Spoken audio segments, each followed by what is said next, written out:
Selamat siang, selamat pagi, selamat malam, selamat apapun dulur-dulur yang nyimak video konten ini ya, semi podcast. Sebelumnya sudah nonton part yang pertama ya, video sharing. Kalau belum, nah klik di sini. Jadi di situ nyeritain tentang sistem sama part pertama ya, tahap pertama. Mungkin yang kepo, saya sarankan nonton dulu video ini. Pemaksaan ya.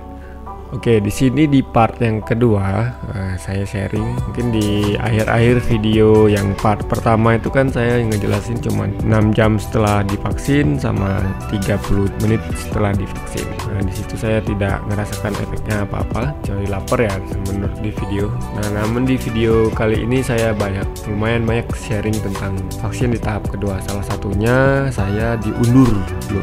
Jadi diundur tanggalnya. Jadi yang harusnya tanggal berapa ya? Tanggal 3 diundur sampai 2 minggu nggak? Mungkin simak baik-baik. Di sini saya akan sharing tentang hal tersebut ya. Yang pertama tadi ya, sesuai jenis saya akan sharing apa yang saya rasakan setelah divaksin tahap pertama. Jadi kalau dilihat dari kalender tanggal 20 saya divaksin tahap pertama. Nah, itu berjalan lancar sampai 5 hari ya loh. Jadi gak ada keluhan teman-teman yang lain juga keluhannya sama, ngantuk dan yang lain-lain. Kalau pusing saya nggak ada, yang lain saya nggak ngerasakan. Sampailah 5 hari yang telah divaksin ya, itu saya mulai mengeluhkan sakit tenggorokan. Nah, di situ saya mulai curiga karena di sini sistem vaksinnya itu bagus ya. Jadi kalau ada keluhan segera lapor ke PJ-nya. Jadi atau ada nomor yang bisa dihubungi. Nah, kita lapor ke sana. Maksudnya saya lapor ke sana kalau ada keluhan. Itu 5 hari setelahnya lapor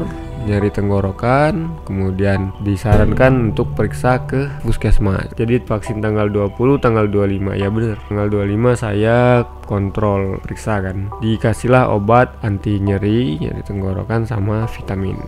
Terus 2 hari kemudian saya mulai ngerasakan batuk. Saya mulai bingung lah, kok ada efek batuknya seperti itu. Awalnya saya nggak begitu menghiraukan, mungkin karena minyak gorengan aja. Minum air hangat di tanggal 26, 28, 29 sampai tanggal 30 itu masih kok batuk kayak nyicil ya. Nah, kemudian di tanggal 1 saya ngelapor lagi kalau ada keluhan batuk. Kemudian disarankan sesuai jadwal vaksin, saya kontrol sekalian gitu. Jadwal vaksin tanggal 3 saya datang ke puskesmas screening. Wah, masnya nggak boleh divaksin dulu karena masih ada batuk, dan diarahkan ke poli ISPA ya, mungkin yang lebih proper dari vaksinasi. Dan di sana diarahkan diperiksa lagi sesuai dengan keluhan. Cuman saya mulai curiga, saya nyeritakan mulai sakit tenggorokan itu pada saat malamnya itu saya minum es pas lagi dinas kerja ya, lagi di shift malam itu. Nah, padahal sebelumnya itu biasanya sebelum divaksin saya sering sekali nyemil ya,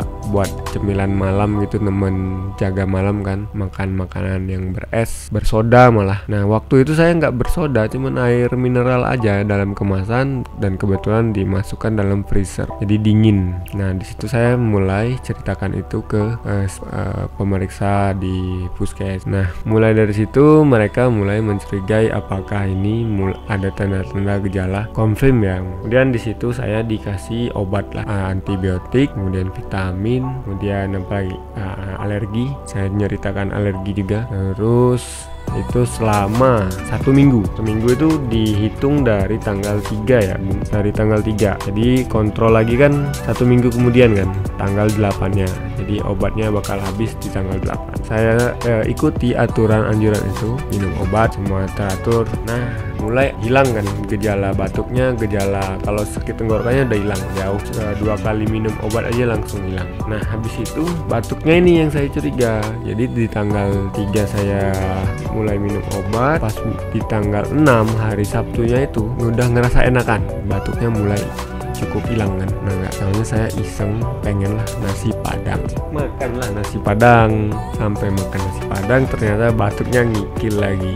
Dan tanggal 8 saya datang lagi ke puskes. Nyampe di puskes bilang, ada keluhan nggak mas? Sebenarnya saya nggak ada dok, cuman kan nggak bisa bohong ya, karena batuk pas waktu itu gatel lah, itu batuk kan, ketahuan. Terus kebetulan suara saya bindeng, jadi nggak bisa bohong.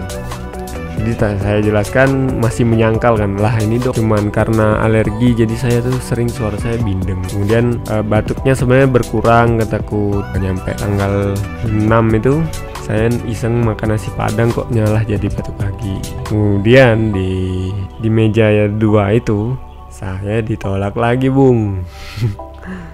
Jadi ya gimana ya, dengan catatan tadi alasannya harus tidak bergejala dulu. Karena apa? Karena intinya pembentukan imun lah. Kalau misalkan dipaksain nanti malah nggak baik katanya, jadinya seperti itu. Itu note-nya ya buat teman-teman yang belum divaksin atau mengalami gejala yang sama. Jadi nggak bisa maksa langsung divaksin.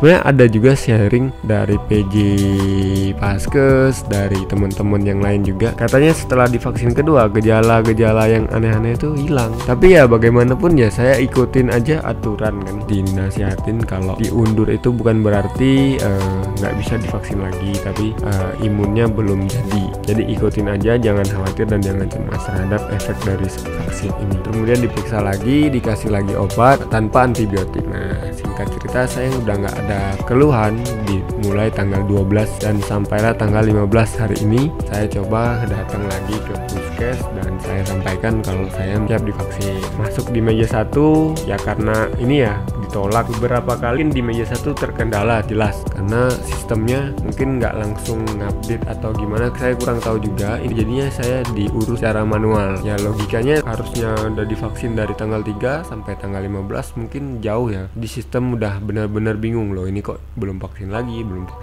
Yang tadi teman saya sudah pamer sertifikat vaksin kedua, saya sendiri malah belum dan sebagainya.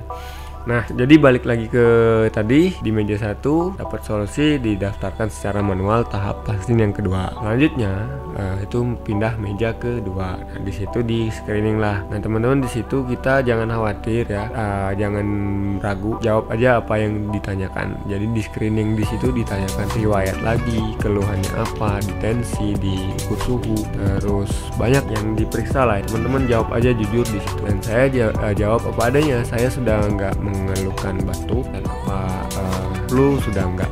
Nah, kemudian ACC untuk divaksin tahap yang kedua. Akhirnya saya divaksin. Nah, dari rentetan kejadian ini teman-teman, saya mulai paham kalau proses vaksinasi itu ternyata nggak sesimpel kita minum obat ternyata.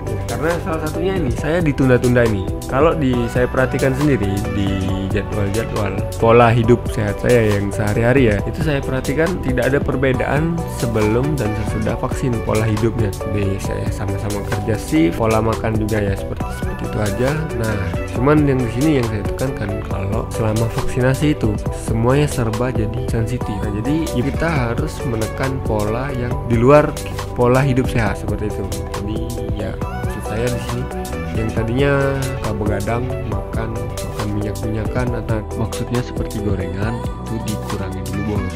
Di situ tuh sebenarnya imun kita tuh lagi fight. Nah kalau kita polanya biasa nggak kita manjakan, jadinya seperti saya seperti itu. Atau mungkin karena imun juga kan, imun orang beda-beda ya. Ada yang dia biasa aja, nggak tidur kurang, makannya juga ya cukup aja makannya, makan suka-suka dan sebagainya, dia justru malah nggak ada keluhan dan lancar-lancar aja sesuai rencana. Nah itu cuman ya tadi yang saya tekankan teman-teman, jika mengalami gejala seperti saya, mungkin penyebab pertamanya tadi faktor stres, faktor pola makan, pola hidup sehat, itu kita harus memanjakan diri dulu selama divaksin. Itulah catatan sharing dari saya selama proses vaksinasi ini. Setelah saya diobservasi selama 2 minggu kan, dari mulai tanggal 8 sampai tanggal 15, itu saya juga lapor di tempat kerja saya dan saya lakukan screening.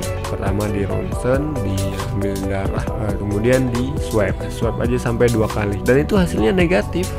Nggak mengada-ngada, saya emang negatif. Jadi ya memang benar sih, mungkin proses imun orang beda-beda ya. Jadi nggak ada kekhawatiran berarti divaksin itu dimasukin virus yang bakal nanti jadi positif, belum tentu. Dan teman-teman di sini yang masih nyimak ragu ya, nah nanti ini kan vaksin merek made in bla bla bla ibarat itu gitu.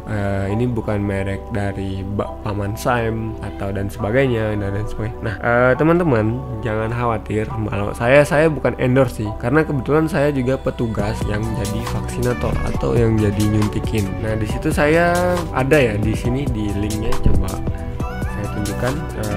Salah satunya mampang foto saya nggak sadar ini sebenarnya kalau saya lagi di foto ya, tapi di berita foto dan dibuat deskripsi itu jelas sekali kalau itu saya jadi petugas. Nah dari situ kan saya banyak ngambil sampel juga, jadi semua yang saya suntik itu saya tanyakan kalau pas disuntik rasanya seperti apa, sakit apa enggak, dan ada juga yang ngerasakan sakit. Nah saya minta pendapat. Kemudian juga saya ngelihat dari background orangnya itu kan, ini kan otomatis nakes nih, siapa yang bekerja di lingkup kesehatan, di rumah sakit atau di mana, intinya di gelombang tahap vaksin ini nakes, TNI, Polri dan sebagainya. Nah saya ngelihat juga di situ ada polisi yang ikut divaksin, bahkan TNI. Nah yang paling saya kagumi itu TNI. Jadi kebetulan banyak TNI yang masuk ke meja saya. Kenapa saya kagum? Karena pas begitu saya ngelihat di tangannya, di lengan terutama maksud saya, jadi bekas vaksinnya tuh banyak banget. Dan ya sampai saya tuh kepo kan sambil nyuntik itu, loh Pak ini sering divaksin apa gimana? Ya jawaban mereka ya emang sudah rutin kalau bertugas kemana-mana ya mereka divaksin. Masa ya nanti sakit-sakit ibarat itu gitu, mungkin dari maksud dari bapaknya. Nah dari situ saya mulai yakin, wah ini bukan kaleng-kaleng lagi. Jadi yang kemarin konspirasi dibahas dan apa itu di tongkrongan mungkin udah nggak masuk kayaknya. Tapi nggak apa-apa, ini teman-teman sebagai hak ya. Hak mau divaksin sekali lagi ada di tangan teman-teman. Saya cuman sharing cerita aja. Di situ banyak background yang divaksin ya. Jadi ya jangan ngerasa takut lagi karena yang nakes terutama abdi negara, TNI, Polri, mereka sudah divaksin seperti itu. Teman-teman, di sini saya mau sharing lagi satu hal. Jadi pada intinya kenapa kita divaksin kemudian dikasih jarak 2 minggu ya, 2 minggu atau sampai maksimal 28 hari. Nah 2 minggu itu sebenarnya ngejar cakupan, jadi biar cepat semua itu sudah vaksin. Itu udah aturan ekspor ya. Cuman kan imun orang beda-beda sekali lagi di situ, termasuk saya sendiri. Dan saya kategori nggak begitu terlambat karena 28 hari hitung-hitung dari tanggal 20 ke tanggal 3 itu berapa tuh? Kita lihat kalender dulu. Dari tanggal 20 ke tanggal 3. Ya benar, 2 minggu ya. Kemudian seharusnya saya maksimal itu ya tanggal 15 ini. Benar pas. Jadi saya ngerasakan betul sesuai dengan teori ya, sesuai dengan anjuran. Batuk saya tuh menghilang dengan ada boostingan obat dan vitamin, itu batuk saya hilang. Mungkin saya sudah imunnya sudah langsung terbentuk. Mungkin loh, saya nggak tahu di dalam itu jadinya seperti apa gitu. Jadi ya wajar sampai 28 hari. Dan teman-teman kalau ada yang ngerasakan seperti saya jangan cemas karena selagi itu dalam 28 hari itu masih bagus katanya. Nah kalau misalkan sudah lebih 28 hari menurut dokter yang saya tanyakan itu udah menurun seperti itu pembentukannya. Dan demikian dulu ya teman-teman. Terima kasih telah menonton. Sekali lagi ini hanya konten semi podcast sharingnya. Jadi kalau misalkan ada expert yang menyimak, saya sangat berterima kasih. Apalagi memberikan masukan di komentar evidence base atau dasar-dasarnya boleh dijelaskan di sini. Ingin diketahui oleh teman-teman sekalian. Demikian, semoga bermanfaat. Assalamualaikum warahmatullahi wabarakatuh.